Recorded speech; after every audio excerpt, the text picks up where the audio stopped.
petugas koperasi yang bertugas menagih utang tersebut dikubur di belakang rumah. Bismillah, boleh kalau ada yang mau beli lagi. Sayang, anak laki-lakinya ada. Pelaku ini pernah terlontar kalau ada yang nagih utang ke sini dibunuh.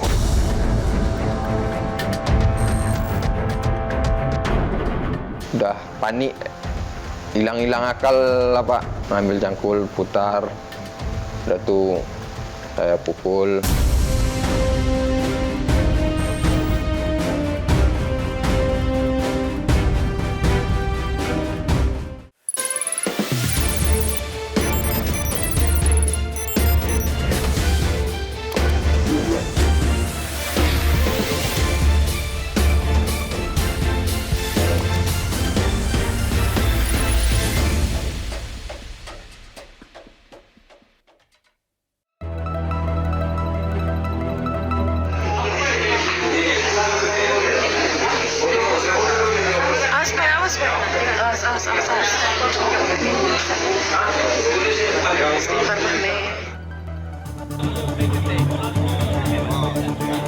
Suasana duka dan haru menyelimuti kediaman Anton Eka Saputra di Desa Negeri Sakti, Sungkai Barat, Lampung Utara, Lampung pada Kamis 27 Juni lalu.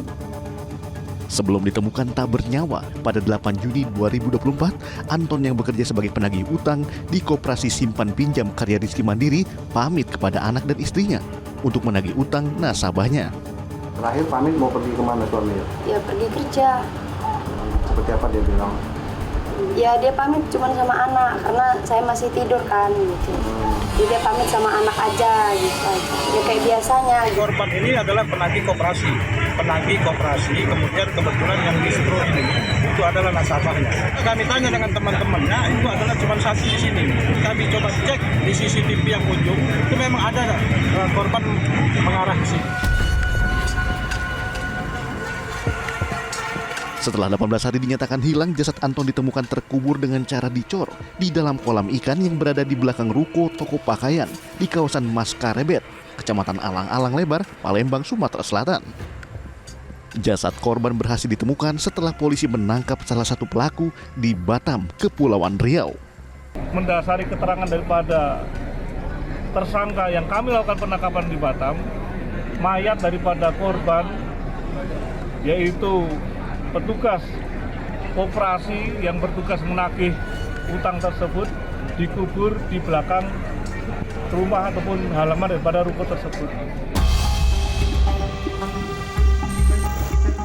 Sementara Antoni, sang pemilik toko pakaian sekaligus dalang dari pembunuhan terhadap Anton Eka Saputra, berhasil diamankan tim gabungan dari Polrestabes Palembang, Polda Sumsel, dan Polda Sumbar di tempat persembunyiannya di Padang, Sumatera Barat setelah kabur selama 20 hari.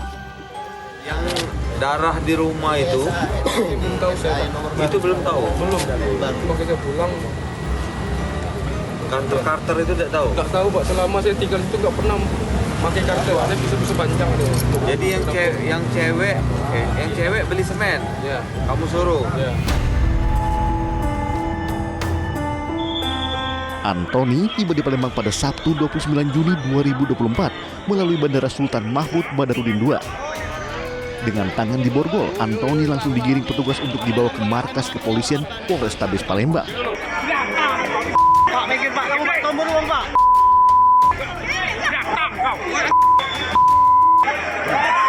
Ingin kamu mau taruh kamu tombol uang.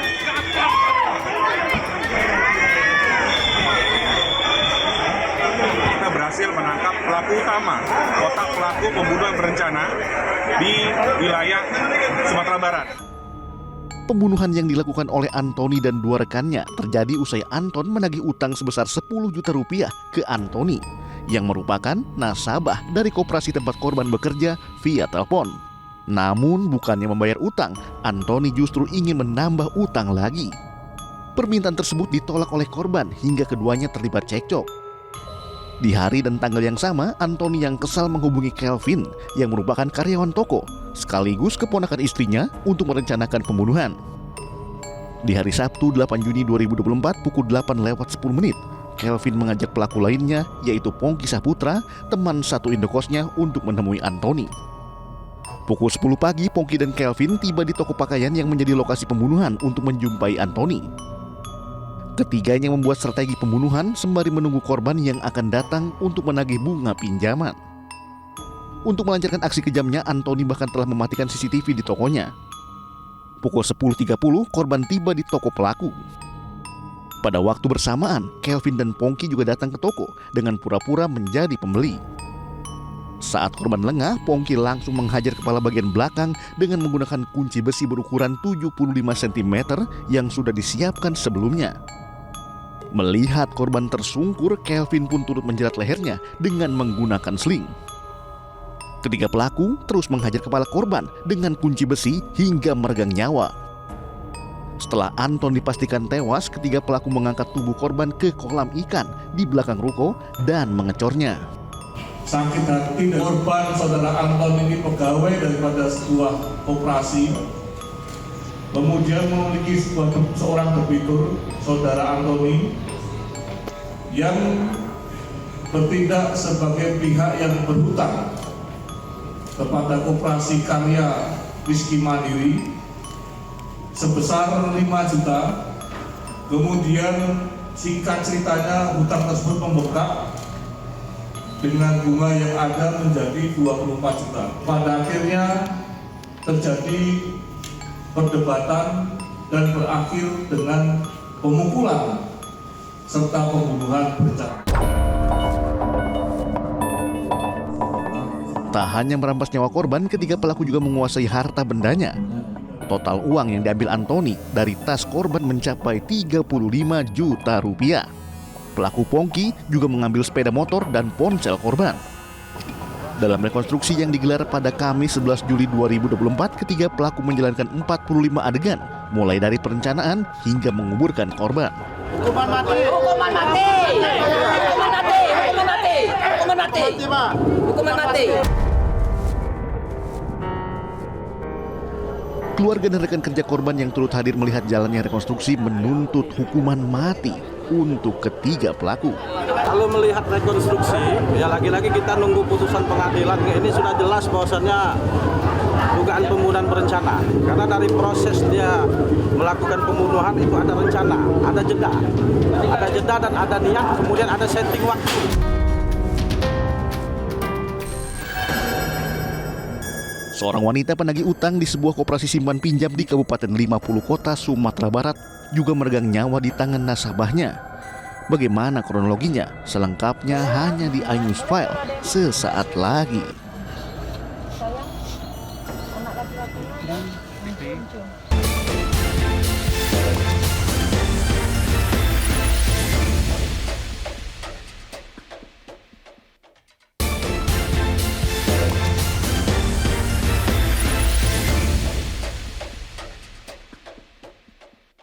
Boleh ya, bismillah. Boleh kalau ada yang mau kirim lagi. Sayang, anak laki-lakinya ya.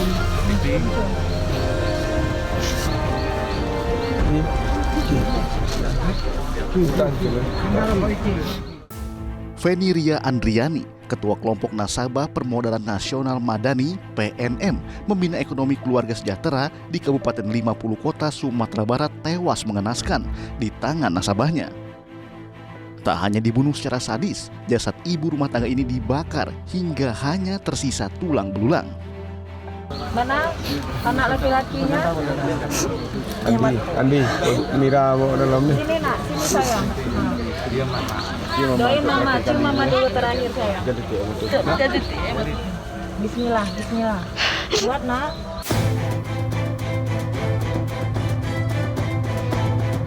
Sebelum ditemukan tinggal kerangka, suami korban Andi Cahyadi sempat membuat laporan orang hilang pada Rabu 26 Juni 2024. Berarti Uni hilang dari tanggal 26 Juni. 26 Juni. Dapat kabar tanggal 26 Juni. Juli. Tengah sampai 3 Juli. 3 Juli ya. Ya, dari 26 Juni sampai 3 Juli. Malahan dengan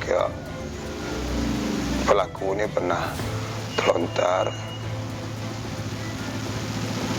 Kalau ada yang nagih utang ke sini, dibunuh.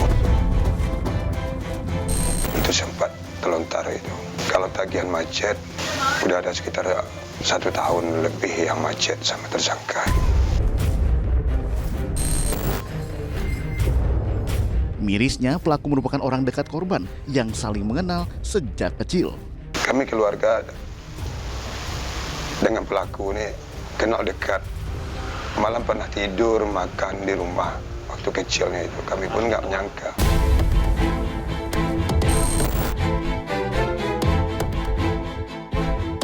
Kasus pembunuhan keji terhadap Feni dilakukan oleh pasangan suami istri Rifki Novitra dan Yulia. Korban dibunuh dengan menggunakan cangkul. Setelahnya, tubuh korban dibawa dengan karung ke tempat sampah dan dibakar. Lokasinya berada di dekat usaha peternakan ayam. Perbuatan sadis Pasutri ini terungkap setelah pelaku Rifki mendatangi kandang usaha peternakan ayam dan meminta security kandang menghapus CCTV yang merekam aktivitasnya di sekitar lokasi.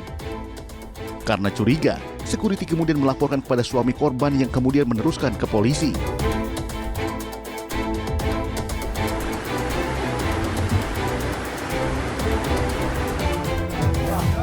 Rifki Novitra yang kabur usai melakukan aksi sadisnya berhasil ditangkap saat berada di kolam renang di daerah Bengkalis, Provinsi Riau pada Kamis 4 Juli 2024.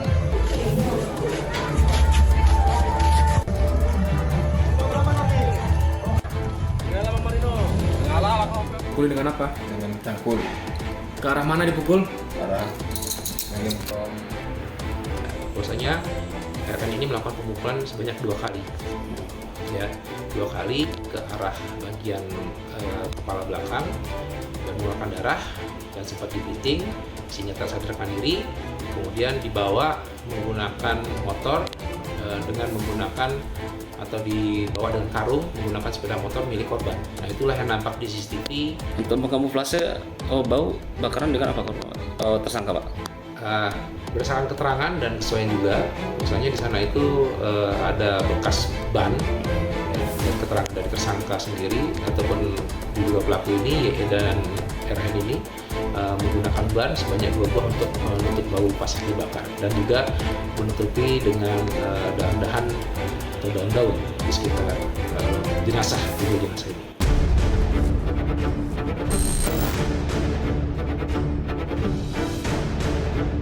Mengaku sakit hati atas ucapan korban ketika menagih utang, pelaku Pasutri gelap mata hingga akhirnya membunuh korban. Terus dia marah-marah, cerewet lah terus dia sambil apa, nggak bisa keenaan kalian aja katanya. Terus dia bilang, yang kalian harapkan bantuan dari orang aja. Disitulah permasalahan terjadi. Saya sudah bilang sama istri, suruh pergi, nggak mau dia celoteh aja, dia terus celoteh. Jadi akal tadi ya udah panik, hilang akal lah Pak, hilang akal. Terus saya menghadap dari jarak sini ke sana, nampak cangkul itu dan saya berputar, mengambil cangkul, putar, udah tuh saya pukul.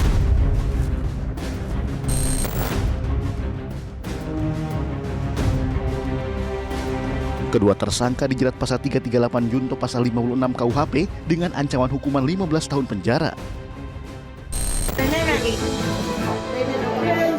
Di Grobogan, Jawa Tengah, seorang wanita Parubaya tewas bersimbah darah di rumahnya setelah menagih utang nasabahnya. Apa penyebabnya? Selengkapnya hanya di iNews File sesaat lagi.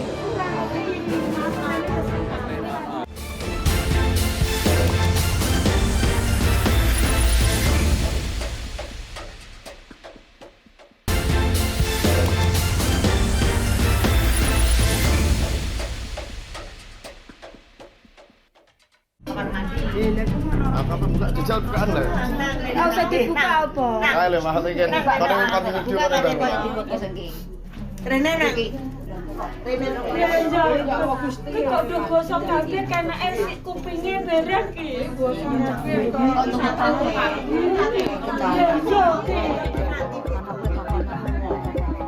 Marsia, warga desa Kebon Agung, Kecamatan Tegowanu, Grobogan, Jawa Tengah ditemukan tewas mengenaskan dengan sejumlah luka pukul di bagian wajah, pergelangan tangan, serta luka tusuk di bagian perut.